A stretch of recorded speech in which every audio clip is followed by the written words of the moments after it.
There we go. Go ahead, Abraham. Welcome to another special edition of Lexit War Room. We have two special guests. You guys have no clue. I left work early, and I don't even care if I don't get paid.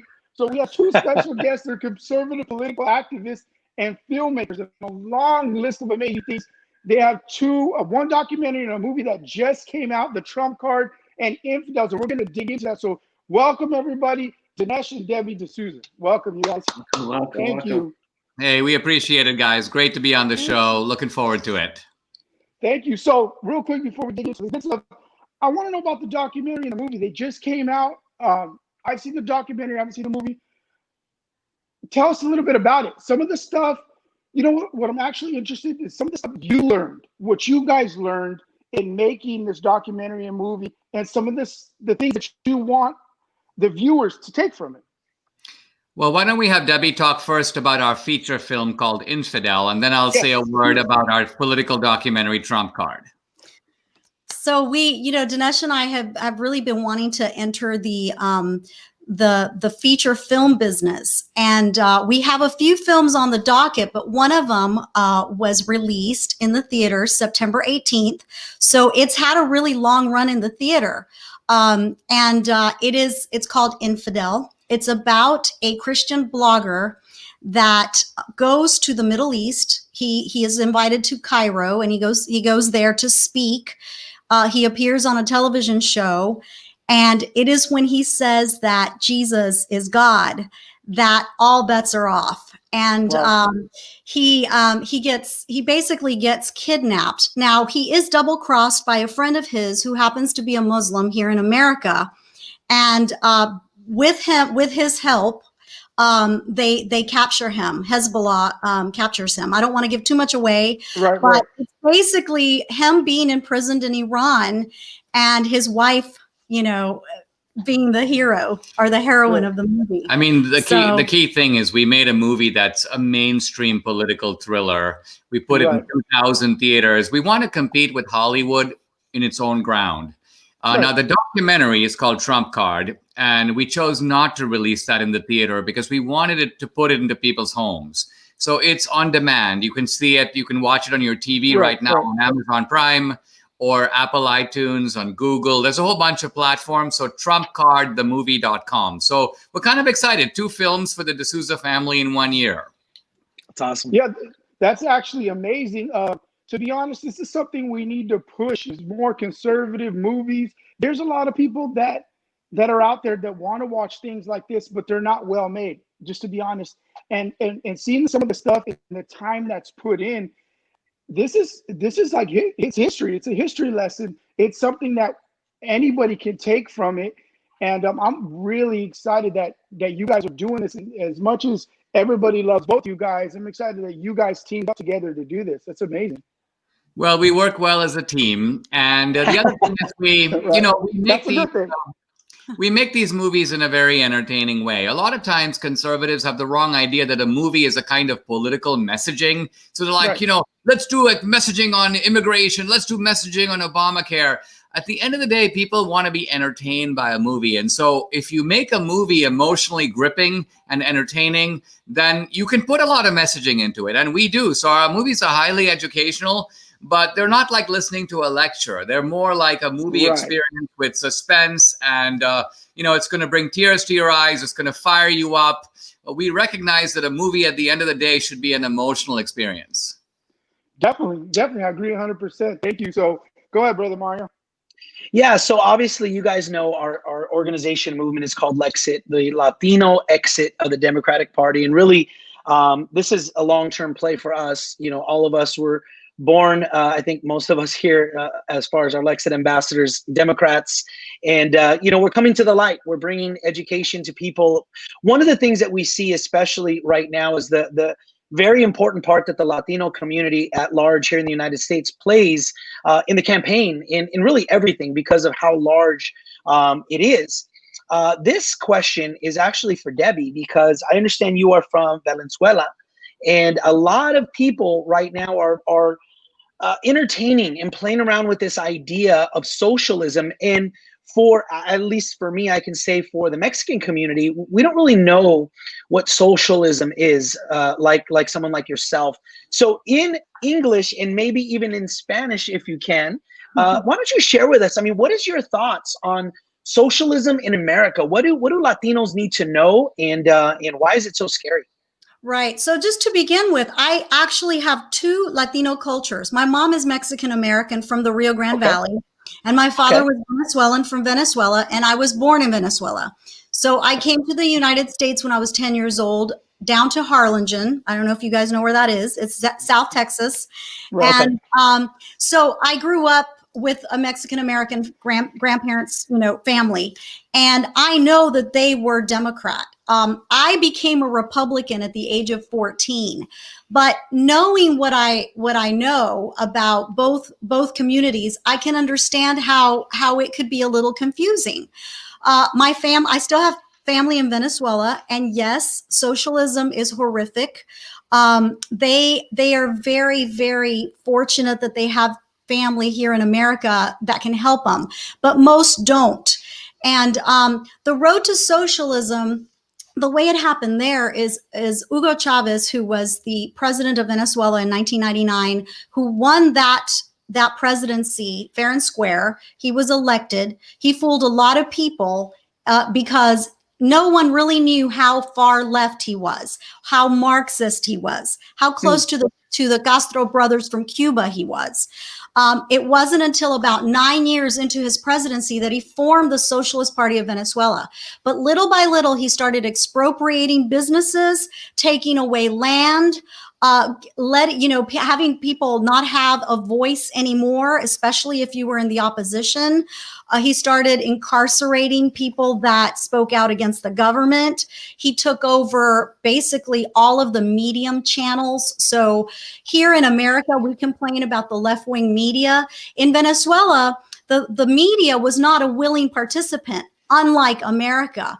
But what happens is people start losing their freedoms little by little by little. They can't say anything anymore.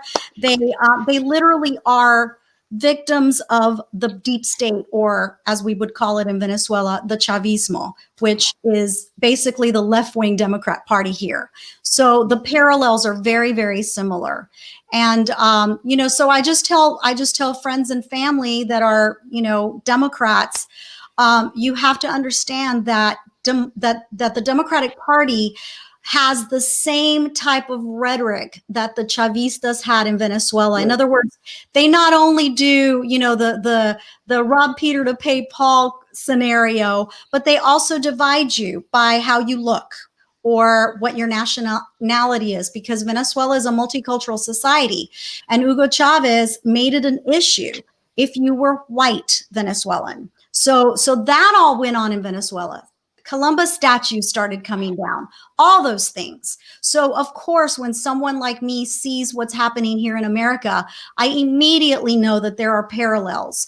And I sound an alarm, because we have to be sure that we vote for Donald Trump, because he really is the only one that not only can save America from becoming a socialist country, but he might even be able to do something about the Western Hemisphere. Yeah, well, yeah, absolutely. You hit the nail on the head with the liberties and your rights, because I just think of what's happening is just this lulling to sleep. You see so many people, oh, it's just this, or don't, oh yeah, there's, and I'm like, no, you have to understand, you guard your liberties and your freedoms and your rights and your speech and freedom to assemble with everything, because when you give it away, you can't get it back. You just can't. Very, very important. Exactly. Yeah, basic liberties that are in the Bill of Rights, the First Amendment right to free speech, to religious worship, to freedom of assembly. Now, these rights in the U.S. Constitution have never been given to the U.S. government. They're not up for democratic referendum. It's not like a majority of people can vote to take away your free speech. They have no right to do that. So I think it's very chilling how in America, particularly now, even without the Democrats having won the election, we already see free speech being squeezed, digital censorship, all kinds of covering up of information. So right away, we see our rights are endangered now. Think how much more they would be endangered in the future. Scary. true. Jesse, go ahead, brother. Well, how you doing? Just welcome. Pleasure to have you guys on. I wanted to talk to you about the Hunter Biden scandal, his laptop and all that. To me, it's pretty amazing that all the media outlets all in collusion together to shut this down. Even the social media is hitting all of us conservatives. We even mentioned anything about it. I just want to get your thoughts on all this, what's going on with the cover-up of Hunter Biden. This is the most dangerous collusion in America today. It's not the Russia collusion, 4 Russians took out a Facebook ad. No. The real collusion is, and think of how difficult this is to pull off. There are thousands of reporters in this country. Now, I don't believe that they have all independently decided, let's not cover the story. They all know the message is out there that if one of these reporters covers this story, they will destroy his life. Because think about it, it's a competitive environment. So you would think some journalist somewhere, Time Magazine or the New York Times, would go, hey, you know what? The other dudes aren't covering this story. I'll cover it. I'll get all the attention. I'll become the most famous guy in America. But no, they have such a reign of such a chilling impact throughout the media that this guy knows he can't do it because his own editor will jump in and squash him and his career will go nowhere. So ultimately, we're now living in the United States of fear. And this is so crazy that we've reached this point. I think it's all, in a sense, it is fear that's on the ballot in November. Fear of coronavirus, fear of this, fear of that. We want to live in an America where, to quote FDR, we don't need to live in fear. Yep. Exactly. And it just shows the hypocrisy, because remember imagine if that was Don Jr., if the laptop, because I seen the videos that some of them that were leaked and they're disgusting, perverted all videos that were leaked from his. I can just imagine if that was one of Trump's kids, and just imagine when the Russia hoax, all that was going, it was nonstop coverage of it everywhere. Even Stormy Daniels, anything on Trump, it's nonstop. But yet Biden, and just disgusting how that they're just totally avoiding it like the plague. Yeah, their fear of Trump trumps common sense. Exactly. Yep. Go ahead, A-Rod. Go ahead, A-Rod. Yeah, no, speaking of fear, I watched one of your videos and you talked about cultural intimidation. Being from Texas, being from a red state where the numbers don't add up to the amount of people that actually support Trump. Can you elaborate on the cultural intimidation? Because a lot of people that are watching Lexit, I'll be honest with you, there are a lot of minorities that see the numbers and it actually makes them afraid. But the numbers don't match the momentum and actually what's going on out there. I literally think that Biden is such a ridiculous candidate that the media is propping him up. They're trying to make it look like, oh, he's leading in the polls. He's got this in the bag. Because if you didn't think that, you would go, how did he end up with this stuttering, doddering, half senile, deeply corrupt, ridiculous individual? They have to make it sound like it's inevitable. It's like the emperor who has no clothes. So it's a crazy situation, really. Intimidation is a way of preventing people from saying the obvious, right? And we live in a red part of Texas. But we don't see a whole lot of people with Trump hats. We don't see a lot of people with Trump signs. Why? They just don't want to they don't want some idiot coming up to them in the grocery store and the bank and screaming at them or keying their car. So at the end of the day, the Trump support is muted. People are like, you know what? If some pollster calls me, I'm undecided. But not an election day. Can I say something? Yeah. I was super happy. I was down in Harlingen not too long ago, and they have these like Trump parades. I mean, just car miles and miles and miles from McAllen all the way to Brownsville. It's unbelievable. It's so Well, you've cool. never seen anything like it. I've never seen anything like it. I was like, I cannot believe this is in the valley, the blue part of Texas, the bluest part of Texas. And it's amazing. So even though most people don't want to wear a MAGA hat, I'm one of those people. I'm afraid. I was just so pleased to see that in the Latino area of Texas. It's awesome. Yeah, that's the same thing here. We had a parade not too long, came from Fresno, where I'm living in Bakersfield, California, Fresno. I want to say there was 12,000 cars. And this is in California. This is just one part. They were in Beverly Hills. They had everywhere. So when you talked about the cultural intimidation, that's real, and it doesn't show in the polls and all that stuff. Definitely, that's correct. Yeah, I think those of us, I mean, look, I'm an immigrant from India. I came to America at the age of 17. I had $500 in my pocket, you know, and a big American dream in my head. I think all of us appreciate the kind of authenticity of Trump. You know, he speaks the way he thinks. He lets you, he's not a politician. He doesn't have that kind of dodgy, dicey manner where he's always trying to please everybody and spew lies or lies of omission, if not lies of commission. And we had a family sit down with Trump last November for about 45 minutes. We got a chance to look at him up close. And I'd like Debbie to talk about this for a minute, because she was a little skeptical of Trump, particularly Trump, you know, shoots from the hip. He's out there. He's a little outrageous. Very traditional Republican. So tell about our meeting. Right. So, well, I mean, he is, first of all, a really personable guy. He is very down to earth. He doesn't have airs about him. He's not egotistical, completely different than what I thought. The other thing that was completely different than what I thought was when I asked him how he dealt every day reading about himself, you know, with the media, the attacks. How did he deal with it? And I thought he was going to just say something like, oh, you know, those guys, I don't care, you know, whatever, and laugh it off. But he actually got really emotional and a little teary-eyed. And he said, you know, it really does affect me. It really does hurt. I hate when I read something like who was it? Well, he had the Baghdadi operation. The Baghdadi operation, and they weren't talking about it, you know, or anything that he does that's good, they just don't even mention. And so he says, you know, that really affects him. And I was really surprised because I thought it didn't. I thought that's why he tweets the way he tweets and says things, you know, at his rallies. And so I really didn't think that he really took it to heart, but he really does. So I completely changed my mind about him. I obviously supported him and I voted for him, but I wasn't on the Trump train until the day after I met him. Then I jumped on really fast. That's actually such an amazing story. Anybody that's listening right now, there you guys have it right there. That's an amazing story. People always say, you know, he's this character. He's not a real person. He was training his whole life to just come in and play a character, and he's a real person. Like you said, he gets emotional. So he's a very big-hearted guy. I mean, he goes out of his way. And interestingly, we were in Washington, D.C., and we stayed in the Trump hotel. So we got to talk to the people who work for Trump. Notice how few people who work for Trump, just at the ground level, have come out against him. Almost nobody. Mm-hmm. And the media is always trying to get some doorman, some manager to denounce Trump. They won't do it.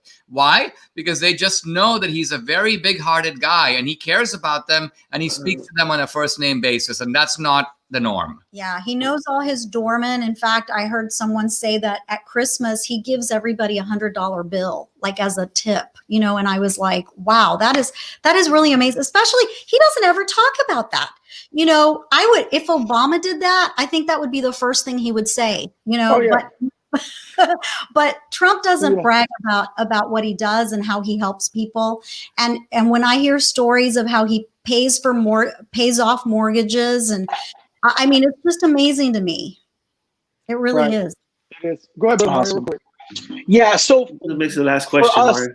Yeah. For us, you know, staying in line with who we are as an organization in this movement, I say this often, that the Democratic Party is not the Democratic Party of our grandparents. My grandfather was a Democrat, and I would say that he would not vote Democrat now. What do Latinos need to know? And either one of you guys can answer this, but what do Latinos need to know as they consider, am I a Democrat? Am I a liberal, or am I a conservative? Like, what does this mean to you guys? What comes to mind when you hear that? I'll say a word and then I'll let Debbie talk. I mean, when Reagan ran for president in 1980, he ran on 5 principles. He said, these are 5 things I care about. I care about the individual because we all have a unique soul and a unique personality. I care about the family. I care about the church. I care about the local community. And I care about the country. I'm a patriot. So 5 things. Now, when you think about it, today's Democratic Party, I think, rejects all 5.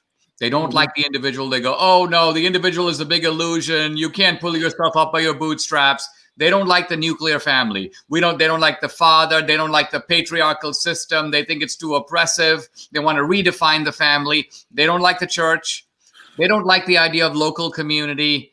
And they don't like the flag. They don't like the national anthem. They don't even like what those things stand for. They want to make our history into a whole bunch of crimes against minorities. Now, let's think about it. I mean, if you look at the Texas Revolution, on which side did the Latinos fight? Well, there were Mexicans who fought on one side, but the Mexican Americans fought on the American side. So This is not a simple story of good versus evil. It was about freeing Texas from Santana, a dictator. So the left, they run over all this stuff. They hide the truth.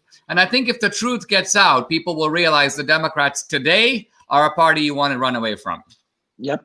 Exactly. And again, as you say, it's not the same party that your grandparents belonged to. But I do remember my grandmother telling me when I was young, before I met Ronald Reagan, when he went down to Harlingen, and she said, the Democrats are for the poor and the Republicans are for the rich. She told me this. And after I listened to Ronald Reagan talk about the fact that he wanted for Latinos to not have to be dependent on the government, but rather, make your own destiny, right? Become business owners, all of those things, entrepreneurs. And so when I told my grandmother, I said, yeah, but you know what, Grandma, the Democrats want us to stay poor. They don't want us to get out of poverty. And that has been the case, I believe, against the Democratic Party. And I think that this is what Latinos need to understand. Dinesh says it so beautifully. I want him to just tell the little story about the ladder and the rope, because I think it explains it very succinctly. So if you think of the two parties, there's the party of the ladder and the party of the rope. So the Republicans are the party of a ladder. The ladder is a ladder of opportunity. Now, the government does have a role. Their job is to hold the ladder, meaning to protect our rights, to make sure that our rights are guaranteed. But it's our job to climb the ladder. And where we get on the ladder depends on our own effort, depends a little bit also on luck. Now, the Democratic approach is more like this. There's a tall building, and the Democrats are on top of the building, and you're at the bottom, and they put down a rope. And they go, hey, guys, you know what? Hang on to the rope. We will pull you up. Right? And so people go, oh, wow, this is fantastic. I don't even have to climb a ladder. Let me hold on to the rope. But then when they start pulling you up, you suddenly realize that they hold. They don't let you get to the top. They're at the top, but they have now got you where they want you. You're hanging in the middle of the air. You're dependent on them. You cannot let go. You'll fall down, but you're not going to get up either. And they have you just where they want you. And then you realize I'm trapped. I'm in a trap now. They're giving me just enough to hold on, but not enough to get ahead. And I think this is really the key to the difference between the two parties now. The important challenge for Trump and the Republicans is to be able to show that in the inner city, in the barrio, there's a real ladder. We're not just about the idea of the ladder. There is a ladder, and you can climb your way to success. And I think if Trump does this, he will break the back of the Democratic Party. Outstanding. That was amazing. That was wisdom. I love that. Hey, I'm stealing. I don't know how many things I stole from him. I stole the whole. Hey, steal it away. That's why we're here. Yeah, that's why he's Dinesh D'Souza. But that's why we have the recording. Yeah, but just want to thank you guys so much for coming on. Everybody, all of you, our fans, make sure you check out Infidel, check out their movies. I know people always complain, man, we wish there was more Christian or there were more conservative movies. And then when they have them, they don't go out to go see them. So you guys got to make sure you go out there and support all these conservative things coming out. Infidel is still in theaters, but it's going to come out in video on demand on the beginning of December. So it's a great Christmas movie. Trump Card, you can watch now at home, trumpcardthemovie.com. That's the website. Yeah. And we're now up on Amazon Prime. So those Amazon Prime members can download it. It's there now. You can rent and click and watch. Also, their daughter has an amazing book too. So I encourage you guys to go buy their daughter's book too. Yeah, I'm going to be interviewing her on Instagram soon. Super cool. Awesome. All right. Thank you guys. Thank you for having us on. God bless you guys. Have a good night. God bless you. Bye-bye. Bye-bye. All right, A-Ross. What's up, A-Ross, man? Man, he's all right. That's why I said that's why he's Dinesh D'Souza, bro. Hey, I'm not gonna lie. The whole Robin Hood thing I always talk about, where Robin Hood paid Peter to play ball, that was his. I'm not gonna lie. And then what he just said, I'm gonna be like, watch my next video. I'm gonna have a rope. I'm gonna be like, see guys, The rope and the ladder. right? So true. Exactly. It's so true, man. That was amazing. That was amazing. Such wisdom. Yeah, that was good. But yeah, man, that was good what he was saying about Hunter Biden too, bro. That's true what he was saying, because how could nobody be coming out? Like you said, some little journalist, like, hey, if I come out with the story, I could maybe, you know what I mean, become somebody. Even nobody's coming out with it. This story is Pulitzer Prize worthy. Right. This is a story that every journalist dreams of popping open, and they won't touch it. They're fearful. They're afraid. That's scary. It's scary.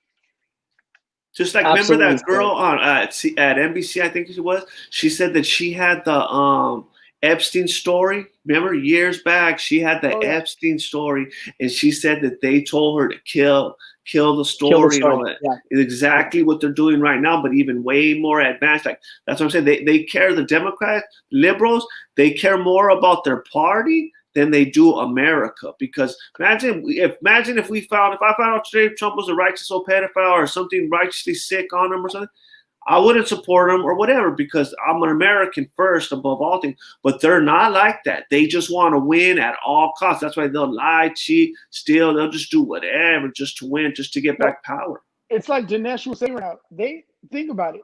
They've done everything they could to talk to a bathroom, a janitor, to talk to a doorman, and yet you have somebody that has documentation that worked with Joe Biden and his son, and they are smashing that story. They're putting a lid on it. Tucker pulls it out, and then Adam Schiff comes out and says it's Russian collusion, and it's the Russians that are propaganda. That it's amazing to me. And you know, guys, it's as simple as this. It's as simple as this. At its core, you do a crime, you have a witness, it's a wrap. It's a wrap. Right? You watch a TV show, right? What's the first 48? As soon as they get a witness, they say, okay, yep, boom, they sign the dotted line, go get them. Right? Yeah. You've got a witness that's been on TV twice now, and they're literally ignoring it. I mean, it's literally anti-law and order. It's a crime. It's an absolute crime. What's happening right now? Imagine, look at this. Look, they got a witness. They got evidence. They got the laptop. They got the video. His signature. All this stuff. Yeah, all of this righteous evidence, and they don't want to touch it. And everything on Trump, anonymous sources, but they're running it. They're having a whole all 24-hour discussion on CNN on it. On even Stormy Daniels makes any stupid claim. It's all over everything.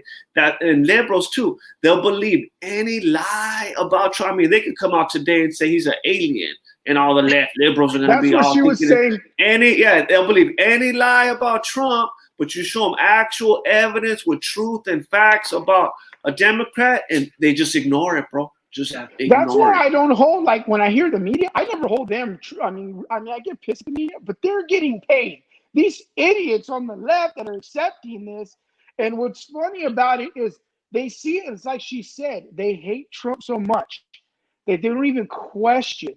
They don't even question, bro, where the source came from. They just hate him so much. And I don't even blame the media, because the media is getting paid to do this. If you're paying somebody, they're getting paid to do it. I'm blaming all these idiots, and I'm going to call you idiots, minorities out there, the majority of you guys, just take it and just swallow it. And this is the reason why you always complain that we never come up and we never get ahead in life.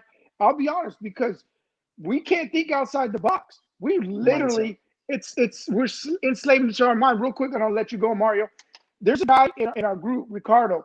He said something I thought was amazing in one of these videos, and we're going to post it soon. He said that I think it was his grandpa or his dad in Mexico can't read or write, but he will attend church and believe every word that the pastor is saying without even being able to read the word of God. Now think about how trusting Latinos are. You know what? We're trusting sometimes the wrong people. We need to be we need to start doing our own research. We need to not be so trusting, because look what the government's doing in Mexico. Look what the government's doing here right now to Trump. It's just a little bit of investigation. Then you can make your decision. But don't make a decision before you even dug into whatever somebody's telling you how to think. That, to me, is true slavery of your mind. You guys need to exactly. And what also, before I say go on, Mario, but even another thing he mentioned was Jorge Ramos. He was saying, see, even Latinos, they think, okay, just because he's another Latino, that he has our best interests at heart. So we're very trusting. If like another Latino's saying something, then they just take it as gold. Like, oh, since he's Latino and Jorge Ramos and all, then it must be right. When he's an atheist, like he's totally a righteous left-wing liberal. Latinos are more like us than like him. He's over there, you know what I mean? He ain't no good, but they're just because he's the Latino, they're thinking, oh, that he's out for he ain't out for our best interest. He ain't in line with our godly moral values. Nope. So that's another thing, like what he was saying though. But if another Latino, even same with blacks too, because they'll have Jesse Jackson, Sharpton out there, whatever, listening to them. They're getting paid by the DNC, you know what I mean, out there selling out their people. And so people are just believing them. You know what I mean? That's what they use. See, that's what the Democrats used. They use that. You know what I'm saying? But Ana Navarro or all these, Jorge Ramos, they don't speak for Latinos. But go ahead. No, not at all. No, yeah, I think ultimately the scariest part about it, guys, is it's just generational. She hit the nail on the head. I was always raised to believe that the Democrats are for the poor people and the Republicans are for the white people. You know, we had an interaction today on my Instagram, A-Rod and I, and it's amazing how people from the Democratic Party are always accusing Trump and Trump supporters of being racist, but they are the first to use divisive and racist commentary. Oh, somebody said to me, don't think that those white people love you simply because you're not black. You're a clown. And it's crazy because it really, the problem is it's long term. It starts from when you're a kid and they're going to think this way no matter what. But I will say that what Lexit has been doing, what guys like you guys have been doing is really starting to see, you know, I think of, you know, kind of going in a cave and you're pounding and pounding and you finally see that one little piece of light till you're coming through the side. That light is getting bigger and bigger. I can't tell you, and I know you guys will say the same, so many people that hit you up on the DM or talk to you on the down low because they're still scared. They're still nervous, but they're not jiving with this baloney anymore, and they're starting to see the light because they're parents and they don't want that for their kids. So that's awesome. Our producer got to go, but we just want to thank you all for watching us. It was a blessing, man. Thank you all. Just keep supporting us. Like I said, go out and watch Dennis Schuz's movies and support them. Support all Christian movies and books and all of that. And thank you guys all for watching. Thank you guys. God bless.